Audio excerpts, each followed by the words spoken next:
Olá, eu sou o Maurício Lopes, diretor de Seguridade do Economist.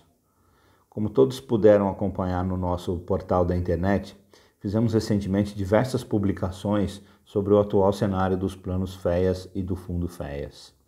Publicamos um histórico dos fatos, informações sobre os resultados dos planos e também algumas perguntas e respostas que ajudam a compreender o cenário e as alternativas envolvendo os planos atuais e o novo plano batizado de Economist Futuro. Agora, preparamos uma série de vídeos para falar mais deste assunto e permitir que vocês, nossos beneficiários, possam se informar corretamente e tomar as melhores decisões.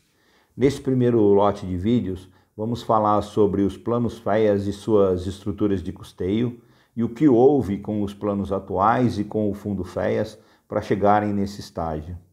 Também teremos um vídeo com mais detalhes sobre o novo plano, o Economist Futuro. Portanto, é importante que você assista aos vídeos e também que leia as matérias no portal para compreender o cenário e o que a governança do Economist tem feito. Então vamos lá. Nesse primeiro vídeo, vamos falar um pouco sobre o período de julho de 2019 para cá.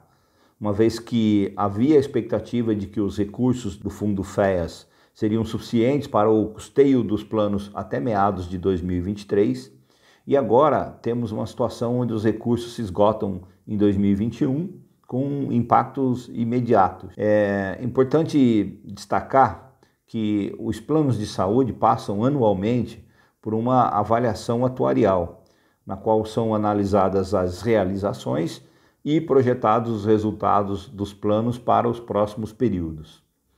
Projetar resultados de planos de saúde é um trabalho bastante complexo, porque envolve algumas variáveis sobre as quais temos pouca gestão. Quais são, em geral, as principais variáveis utilizadas?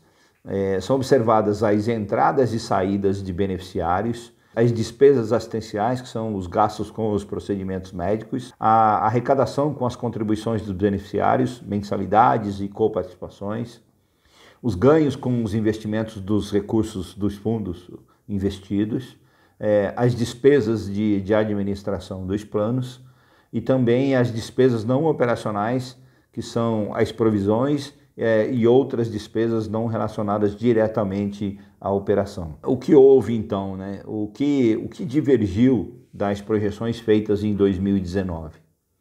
No caso das entradas e saídas, elas são mensuradas com base nas chamadas tábuas atuariais, que olham o comportamento passado, e também na previsão de novas aposentadorias. Naquele momento, havia a previsão de um fluxo de novos colegas se aposentando e vindo para o plano novo FEAS. Esse fluxo foi severamente impactado pela aprovação da nova lei da Previdência Oficial. E com isso, cerca de 1.100 pessoas optaram ou tiveram que optar por postergar a aposentadoria e assim não entraram no novo FEAS como estava previsto.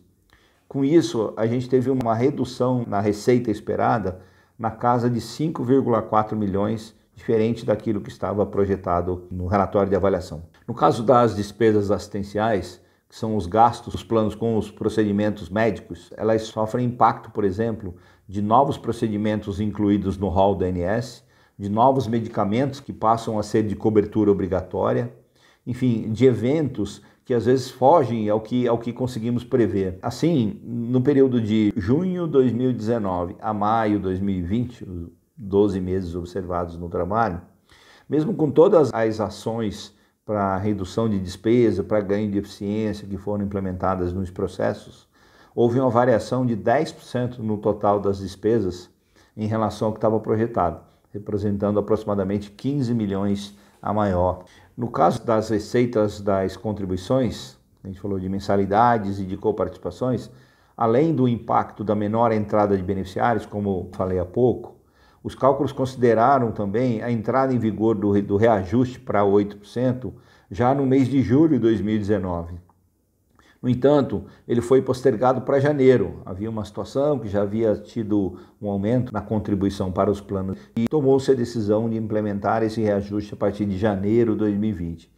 Com essa postergação, teve um impacto na arrecadação de cerca de 19 milhões de diferença em relação ao que estava projetado. A boa notícia nesse cenário é que, no caso das despesas administrativas e das despesas não operacionais, os números ficaram dentro do que havia sido projetado naquele trabalho. Além desses itens mencionados, há ainda uma questão regulamentar determinada pela ANS, que exige que as operadoras de plano de saúde constituam provisões legais. Estou falando da margem de solvência e da PEONA, que é a provisão para cobrir os eventos ocorridos e não avisados. São aqueles procedimentos que os beneficiários já fizeram, mas que a conta ainda não chegou para o Econos pagar. Porque isso ocorre num prazo entre 30 e 90 dias, à medida que as coisas acontecem. Então é necessário que se tenha dinheiro para cobrir essas despesas que ainda vão chegar. Assim, o Economist não pode considerar todo o saldo do FEAS como disponível, pois sem essas provisões, ficamos, primeiro, desenquadrados junto à ANS e, por outro lado, corremos o risco de não termos dinheiro para honrar os compromissos com os prestadores. No caso do FEAS, essas duas provisões somam atualmente 39 milhões de reais. Estamos falando de cerca de 28 milhões de reais de PEONA, de provisão para os eventos ocorridos e não avisados, e cerca de 11 milhões de reais de margem de solvência.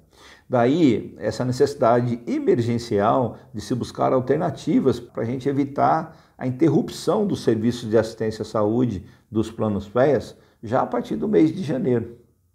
O que fizemos então? A primeira medida foi calcular qual seria um reajuste mínimo para que os planos pudessem continuar funcionando sem depender dos recursos do FEAS para complementar o custeio. Esses cálculos, então, demonstraram que o percentual de contribuição deve passar dos atuais 8% para cerca de 15,95%, ainda com a necessidade de retirada dos tetos para que esse percentual ainda não fosse maior. Temos plena ciência de que os valores serão bastante expressivos, principalmente para aqueles que têm rendimentos maiores, mas, infelizmente, algo diferente disso traria um impacto ainda maior para aqueles beneficiários de menor renda. A conta é difícil de equilibrar, o cobertor é curto. Daí, então, surgiu a necessidade de termos uma outra alternativa, que foi a apresentação de um plano novo, com um modelo de custeio diferente e com mecanismos de regulação